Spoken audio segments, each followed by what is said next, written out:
Halo semua, Assalamualaikum warahmatullahi wabarakatuh. Perkenalkan, Bapak di tahun ajaran 2020-2021 di sini mengajar bahasa Indonesia. Nama Bapak Pak Dodi, salam kenal semuanya.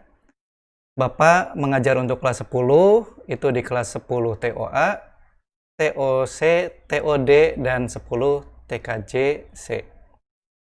Ya, untuk materinya bisa kalian lihat di latar ini, bahasa Indonesia.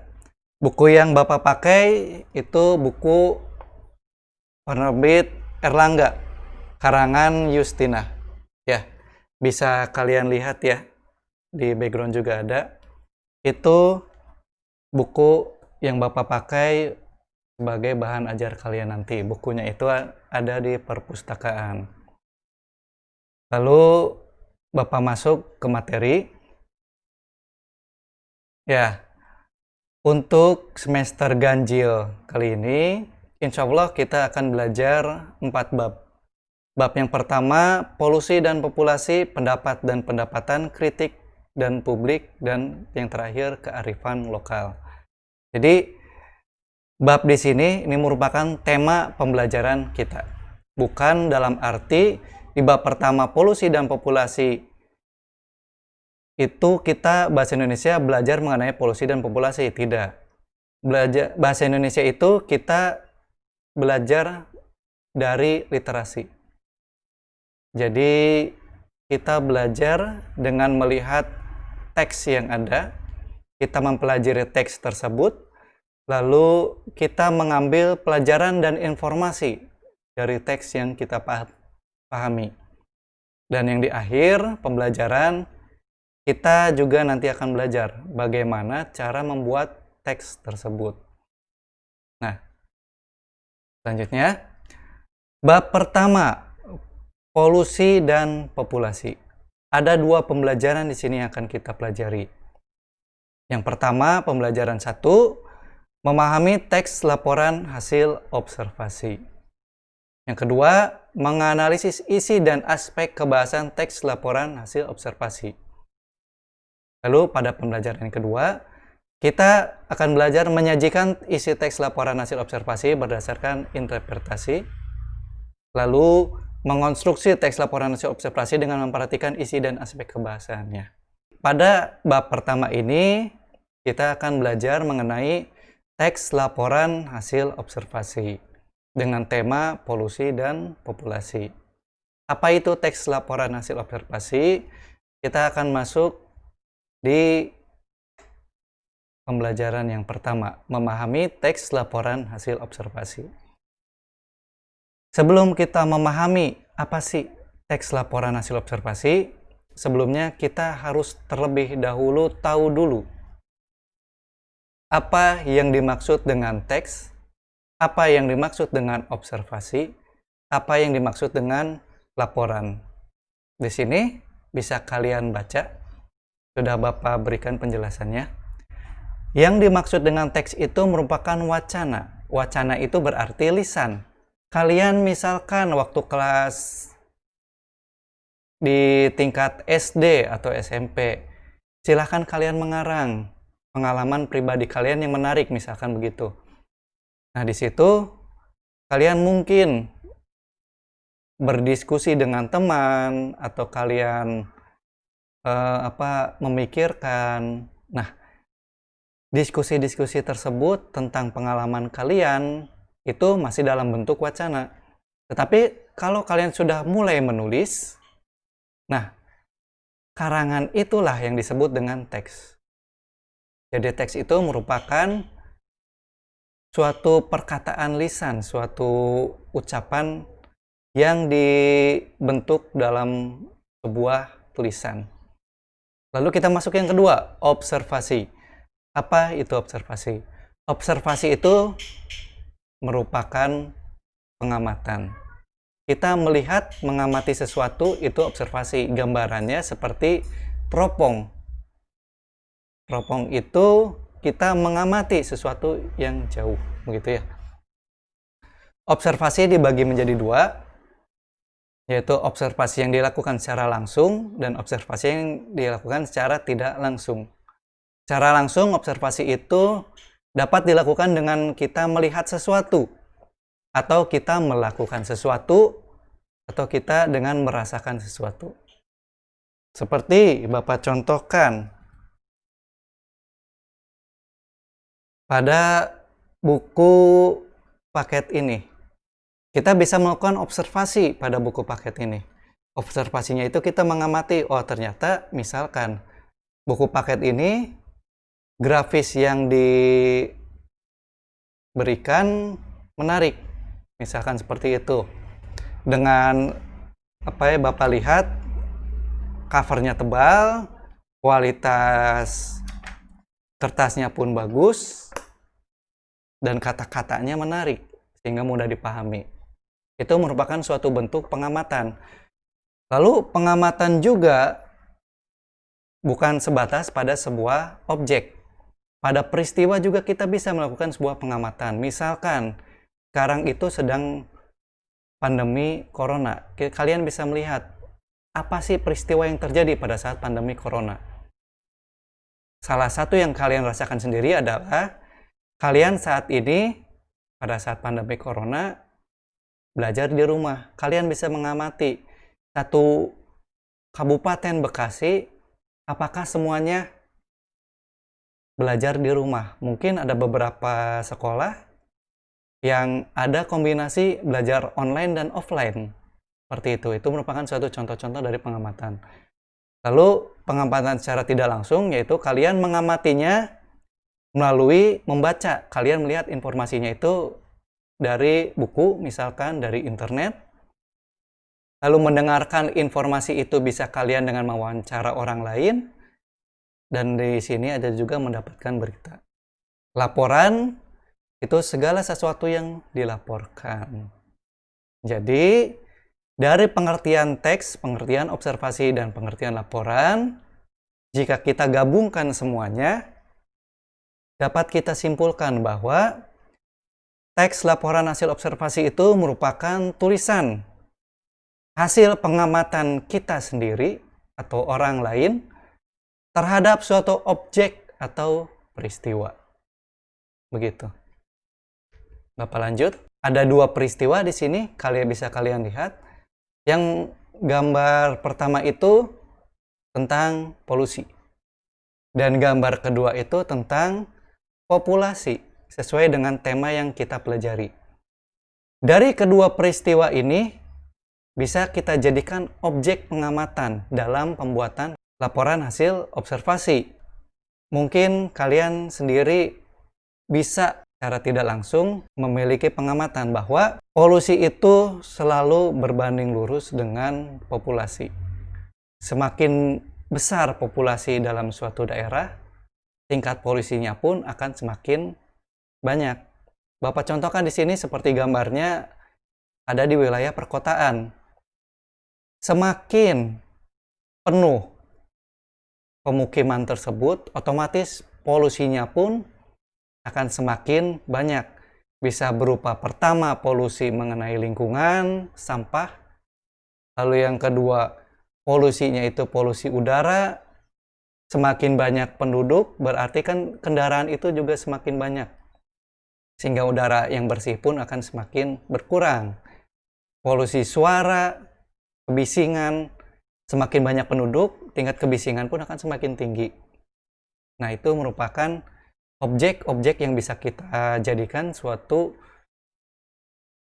observasi sebagai bahan pembuatan laporan hasil observasi nantinya. Gitu. Bapak lanjutkan. Di sini ada prinsip identifikasi teks laporan hasil observasi.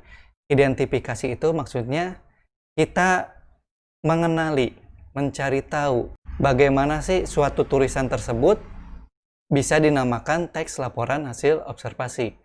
Teks laporan hasil observasi itu bisa dinamakan teks laporan hasil observasi jika di dalamnya terdapat 6 poin ini. Yang pertama itu lengkap. Apa yang lengkap? Yang lengkap itu informasinya. Data dan fakta yang dilaporkan itu harus lengkap.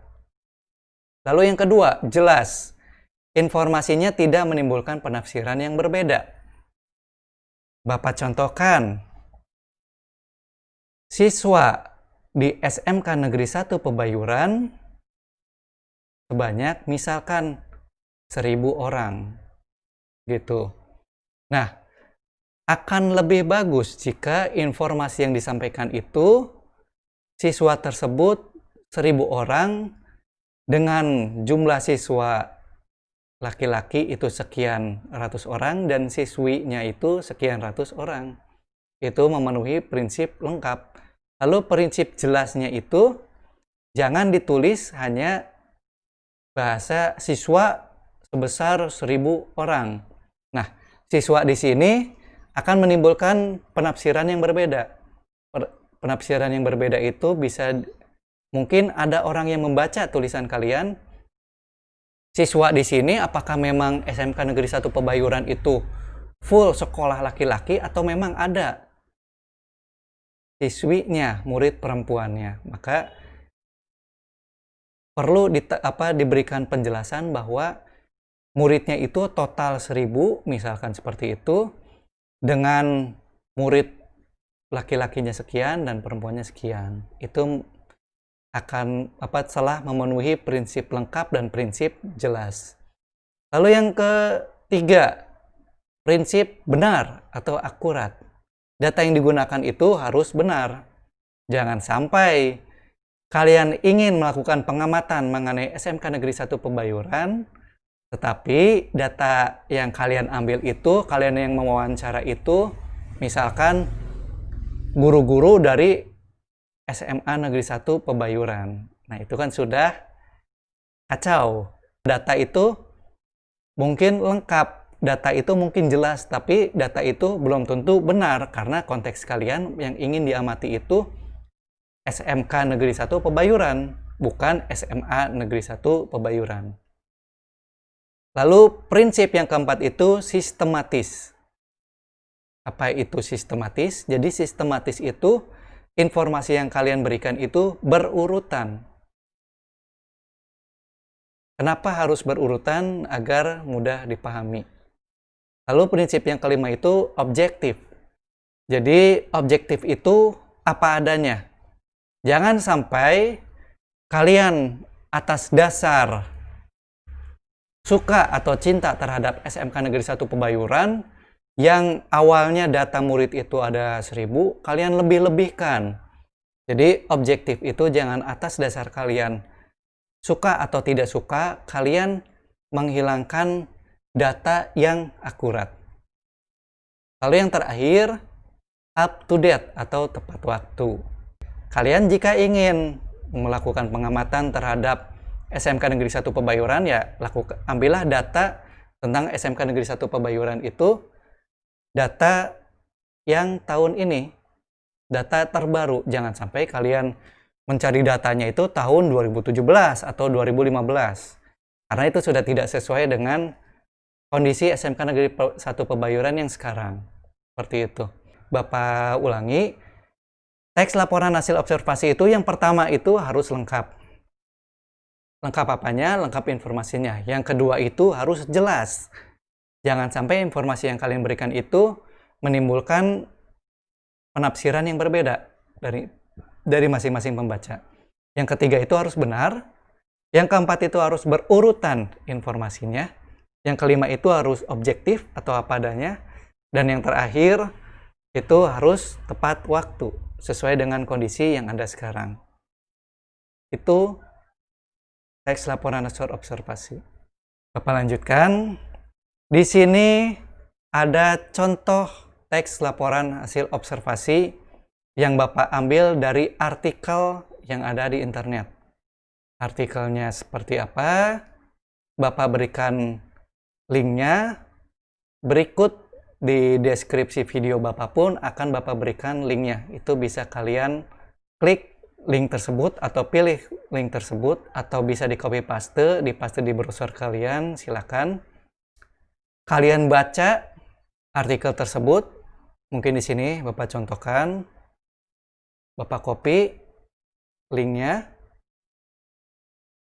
Lalu ya, di sini sudah Bapak copy paste linknya. Lalu kita buka.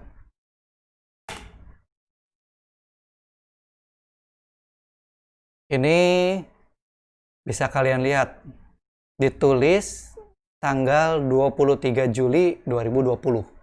Masih bulan Juli, berarti informasi yang diberikan itu masih up to date. Judulnya itu pandemi COVID-19, keyakinan tak tertular dipicu keinginan pemerintah tak menakut-nakuti atau komunikasi yang tidak jujur. Di sini silakan kalian baca. Silakan kalian baca informasi apa yang diberikan oleh penulis di sini. Apakah teks ini merupakan teks laporan hasil observasi? Ya, Bapak di sini mencontohkan ini merupakan teks laporan hasil observasi. Tetapi jangan begitu saja percaya dengan apa yang Bapak berikan. Silahkan gunakan pemikiran kritis kalian, gunakan prinsip identifikasi teks laporan hasil observasi. 6 prinsip ini silahkan kalian gunakan. Apakah artikel yang Bapak berikan di contoh tersebut, ya artikel ini, apakah artikel ini sudah jelas? Lalu apakah artikel ini sudah lengkap informasinya? Apakah artikel ini benar, diambil dari sumber yang terpercaya? Apakah artikel ini mudah dipahami oleh kalian, sehingga artikel ini disebut sistematis pengurutan penyampaian informasinya? Apakah artikel ini objektif? Jadi si penulis itu tidak ada rasa suka atau tidak suka terhadap pemerintah. Lalu yang terakhir, apakah artikel ini up to date? Kalau artikel ini up to date, ya sudah pasti artikel ini up to date 23 Juli. Tapi tinggal 5 prinsip identifikasi tersebut. Silakan kalian baca artikel ini, kalian identifikasi sendiri, lalu hasil identifikasi kalian Bapak jadikan tugas. Apa yang kalian pahami mengenai teks laporan hasil observasi setelah membaca artikel pada link yang tadi Bapak sampaikan? Silakan kalian bercerita pada Google Form di bagian kolom keempat. Silakan kalian ceritakan apa informasi yang bisa kalian ambil dari artikel yang Bapak berikan. Lalu berikan jawabannya juga. Tolong kalian berikan jawaban, artikel yang Bapak berikan itu sudah sesuai belum dengan prinsip teks laporan hasil observasi. Jika sudah sesuai, silahkan kalian tulis, ya dengan saya membaca artikel tersebut, misalkan seperti itu. Artikel tersebut merupakan teks laporan hasil, menurut saya artikel tersebut merupakan teks laporan hasil observasi. Karena prinsip-prinsipnya sudah terpenuhi, misalkan seperti itu. Jika menurut kalian, artikel yang Bapak berikan tidak termasuk teks laporan hasil observasi, silakan kalian tulis apa prinsip yang terlewat dari artikel yang kalian baca tersebut. Misalkan ada prinsip sistematisnya kurang sistematis, silakan kalian jelaskan alasannya kenapa kurang sistematis. Atau ada prinsip tidak objektif. Prinsip objektif itu tidak dipenuhi. Sehingga menurut kalian artikel ini tidak objektif. Silakan kalian jelaskan kenapa artikel tersebut tidak objektif. Ya, silakan kalian tulis jawaban kalian pada kolom absensi. Absensi itu kalian isi nama kalian, kelas kalian, miss kalian, dan juga tulis jawaban kalian. Untuk form absensi yang Bapak berikan, Bapak beri batasan waktu di hari yang sama, yaitu hari Senin tanggal 27-nya, sampai jam 11.55 malam. Jika lewat dari jam tersebut, kalian Bapak anggap tidak melakukan absensi, tidak mengerjakan tugas. Begitu, sekian dari Bapak. Kurang lebihnya mohon maaf. Jika ada yang kurang dipahami dari materi tersebut, silakan kalian tulis di kolom komentar. Lalu yang kedua, materi ini akan Bapak berikan. Silakan link soft copy-nya akan Bapak cantumkan di kolom deskripsi. Bisa kalian download di sana. Begitu, Bapak akhiri. Assalamualaikum warahmatullahi wabarakatuh.